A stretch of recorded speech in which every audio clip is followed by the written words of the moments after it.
Jadi teman-teman semua, kita akan bincang-bincang dengan narasumber yang pertama, seorang silver agency, seorang pegiat hukum dari 2008 ya sampai tahun 2016 begitu ya.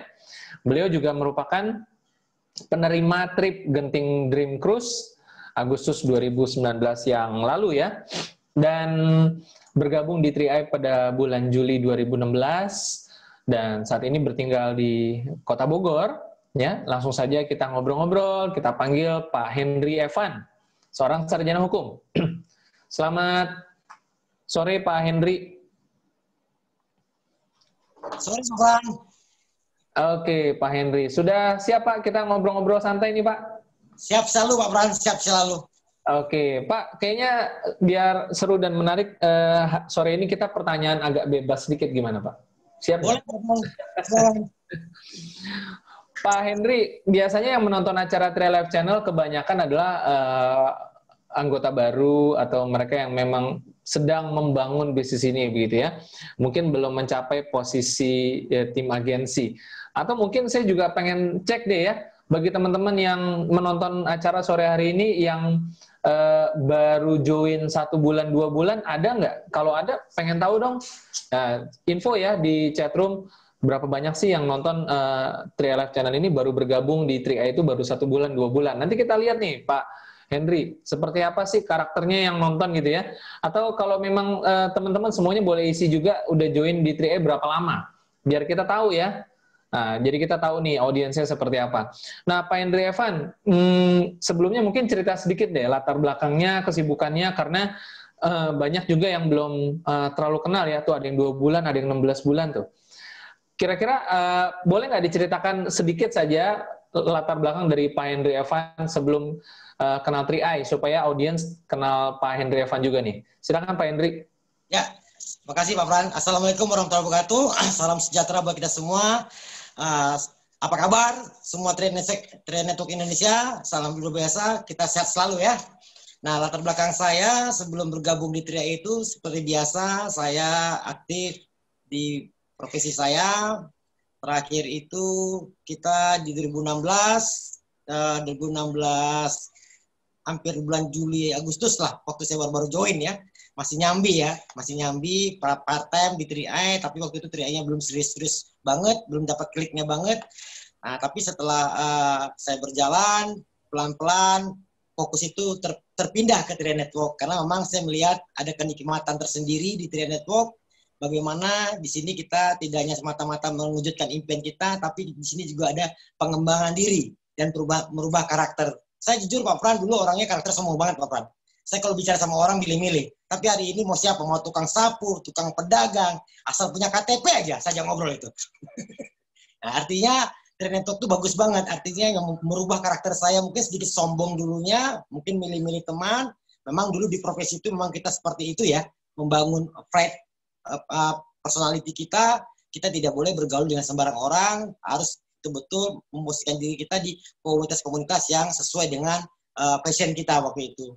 Dan hari ini saya merasakan perubahan luar biasa, mungkin saya katakan perubahan itu 360% Pak Fran. Artinya saya lahir sebagai Henry yang baru di 3i Network, di mana Henry yang lama sudah saya tinggalkan gitu Pak Fran. Begitu Pak Fran. Oke. Ya, jadi teman-teman tadi sudah dengar ya latar belakang dari Pak Henry Evan ya. Dan baru saja kita lihat Pak Henry Evan nih chatroom. Jadi betul banget nih Pak Henry, banyak banget ternyata memang yang mereka yang masih baru bergabung di 3i nih Pak Henry Evan ya. Jadi banyak yang belum kenal Pak Henry sebelumnya apa pekerjaannya dan sekarang udah kenal ya. Nah, biasanya ada pertanyaan-pertanyaan yang sering ditanyakan nih.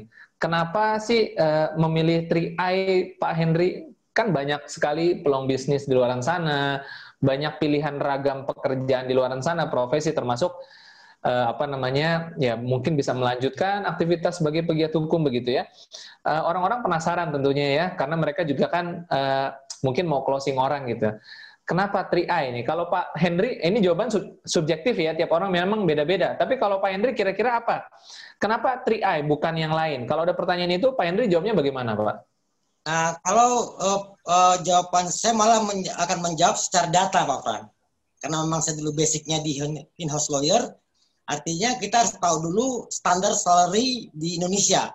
Rata-rata salary Indonesia itu kalau kita lihat perusahaan asing di kelas CEO-nya aja itu penghasilannya di antara 70 sampai 80 juta. Itu CEO ya, yang nggak pernah pulang ke rumah, meeting terus. Ya, yang tertinggi itu penghasilannya adalah direksi BUMN, direktur BUMN di Indonesia itu. Nah, artinya apa? Kita kenali diri kita. Untuk berpenghasilan seperti itu, artinya ya jauh sekali. Minimal saya harus lulusan luar negeri, saya harus punya pengalaman yang begitu panjang, kan begitu, pengalaman yang begitu banyak, kan begitu. Nah, di situ saya melihatnya ini butuh trek panjang, bukan tidak mungkin, tidak ada hidup ini tidak mungkin, kan begitu. Tapi bagaimana kita melakukan percepatan waktu itu, saya melihat 3M menjadi sebuah solusi. Kalau tempoh hari teman-teman lihat presentasinya Pak Afiral dengan penghasilan lebih kurang di antara 300 juta, saya kira itu sudah di atas penghasilan di root BUMN di Indonesia, teman-teman. Artinya, Triad Network adalah menjadi sebuah kendaraan yang tepat, makanya saya yakin, karena saya punya impian, saya punya milik keyakinan, maka saya pilihlah Triad Network sebagai kendaraan untuk mewujudkan impian saya lebih cepat terwujud, Pak Pran. Oke. Itu datanya, Pak Pran. Baik. Kita bisa data selalu kerjaan yang ada di luar sana. Ya, jadi Pak Henry itu melihat hasil dan prosesnya ya, bahwa hasil 3i ini fantastis dan prosesnya juga nggak selama kayak orang di luaran gitu ya, kalau mau suksesnya ya. Betul, Pak. Oke, Pak Henry, dengan latar belakang sarjana hukum, kesulitan nggak sih untuk beradaptasi gitu ya? Karena kan biasanya kan untuk memulai sesuatu yang baru, karena di sini juga saya lihat ada yang baru jalan beberapa bulan, ada yang sudah lama tapi baru mulai jalankan bisnis. Bagaimana sih beradaptasi untuk kita bisa beradaptasi di bisnis ini? Kalau Pak Henry bagaimana? Apa yang sebenarnya harus dipersiapkan sih untuk kita bisa menjalani bisnis ini? Seperti itu. Kalau Pak Henry gimana kira-kira? Sulit nggak adaptasinya? Atau bagaimana, apa yang Pak Henry lakukan untuk bisa beradaptasi dengan bisnis ini dan menjalankannya itu bagaimana?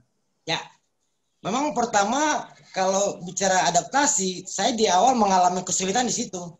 Kalau saya ceritakan tadi, saya punya karakter itu yang tadi saya ceritakan. Bagaimana di Triad Network ini kita harus low profile, kita harus humble, kita harus ramah senyum, kan gitu. Nah, itu berbanding terbalik dengan karakter saya waktu itu. Artinya kesimpulannya adalah bagaimana kita memulai bisnis seperti Pak Pran tanyakan tadi adalah musuh terbesarnya diri kita sendiri sebenarnya. Mau nggak kita mengosongkan gelas kita? Mau nggak kita beradaptasi dengan sebuah hal yang baru? Nah, itu yang agak berat saya waktu itu di awal-awal dari Juli 2016 itu saya belum menemukan gestur bisnis ini seperti apa. Saya belum menemukan chemistry-nya seperti apa. Nah, chemistry itu baru saya ketemukan ketika Januari 2017. Nah, makanya saya selalu mengatakan pada mitra-mitra saya hadir di Triad Network itu sesungguhnya Januari 2017. Nah, Juli 2016 itu saya anggap itu masa-masa percobaan di mana saya antara join nggak join itu. Padahal saya ikut berinvestasi sebagai nasabah, tapi dalam konteks bisnisnya di 6 bulan pertama itu saya seperti tidak di sistem gitu loh. Tidak di sistem, tidak memahami bisnis ini seperti apa, memakai cara saya seperti di pekerjaan yang lama. Nah, sesungguhnya kesimpulannya adalah kesulitan kita memulai bisnis ini adalah musuh terbesarnya adalah diri kita. Maka ketika itu saya berdamai sama diri saya sendiri, saya membuka diri saya melepaskan embel-embel pengalaman saya. Di situ saya akan memulai lagi dari nol, mempelajari lagi bagaimana memulai bisnis ini dengan baik dan benar, Pak Pran. Itu jawaban dari pertanyaan Pak Pran.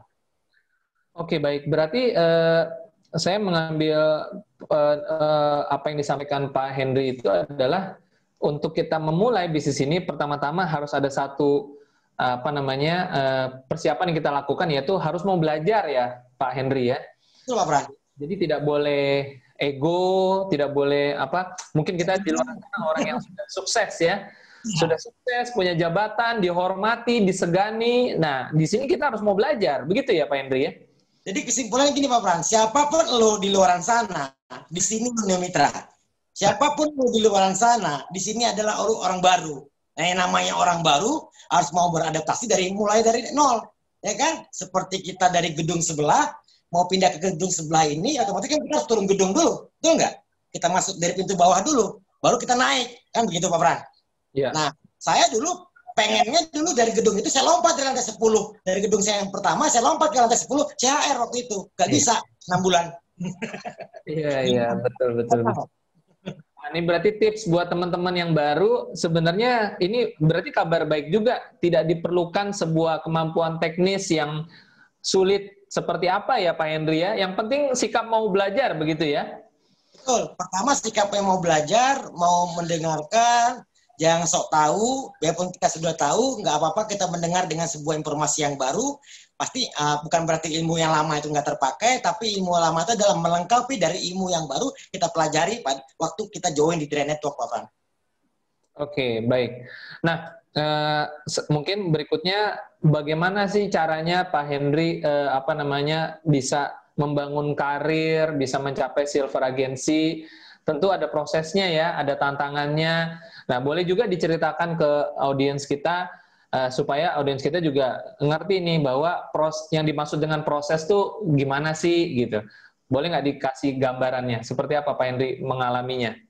Ya, proses yang waktu di awal saya anggap 2017 itu awal saya bergabung ya. Januari 2017 itu saya memulai dengan benar ya.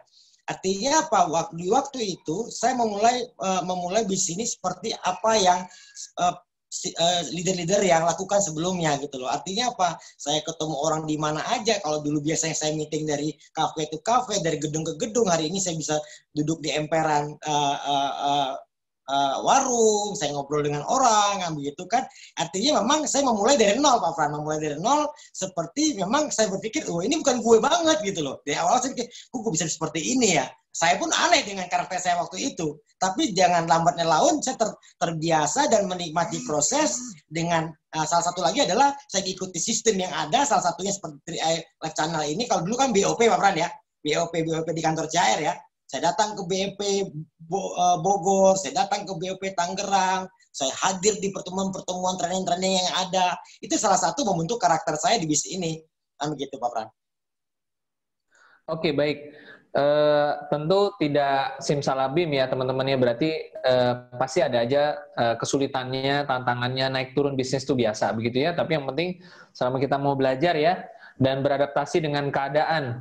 Nah, beradaptasi dengan keadaan Pak Henry saat ini pandemi begitu ya, tentu beda dulu, beda sekarang gitu kan, ada saja perubahan-perubahannya. Kalau Pak Henry bagaimana beradaptasi dengan keadaan pada saat pandemi ini agar bisnisnya bisa tetap berjalan lancar? Ya, pandemik ini kan kalau kita di Indonesia mendengarnya dari Desember sebenarnya, tapi baru masuknya itu Februari, Maret ya Pak Farhan ya.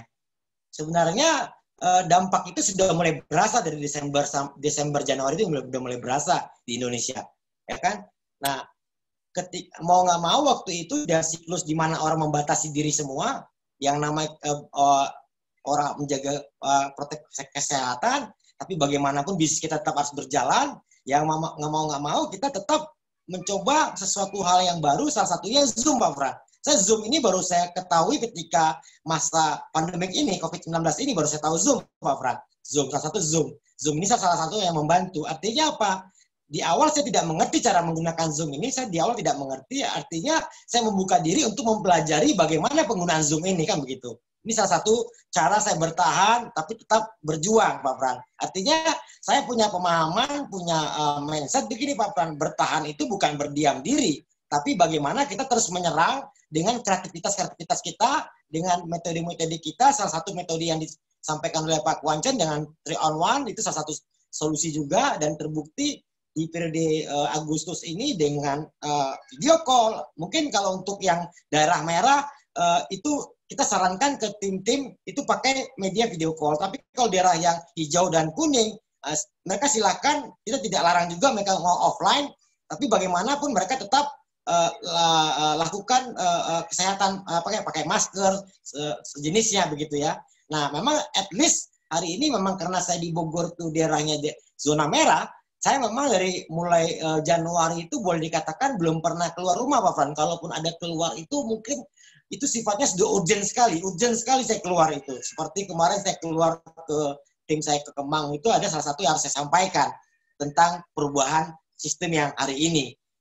Pernah saya kemarin itu turun ke Tangerang sana, itu tetap dalam konteks di mana memang konsep ini tidak bisa saya jelaskan secara online, tapi saya harus bilang. Tapi saya minta teman-teman itu pertemuan terbatas tidak boleh lebih dari 5. Saya bilang, saya sampaikan teori terbaru hari ini, bagaimana saya sampaikan juga bagaimana hari ini kita tetap bertahan, tapi kita tetap berkembang, teman-teman. Nah, salah satunya adalah kita beradaptasi.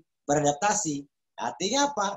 Kalau kita tidak beradaptasi, tidak berdamai dengan situasi hari ini, maka situasi ini akan menginjak-injak kita, akan membinasakan kita. Mau nggak mau, kita harus berdamai dan membuka diri dengan sebuah pengalaman-pengalaman baru, seperti salah satunya dengan menggunakan Zoom.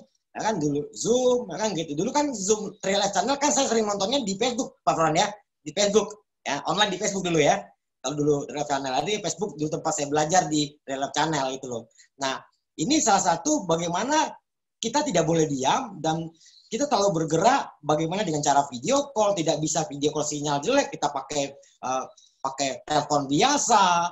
Ya, yang penting kita tetap yakin, tetap punya semangat untuk bertumbuh, semangat untuk sukses. Nah, itu modal di mana kreativitas itu akan muncul sendirinya, Pak Fran.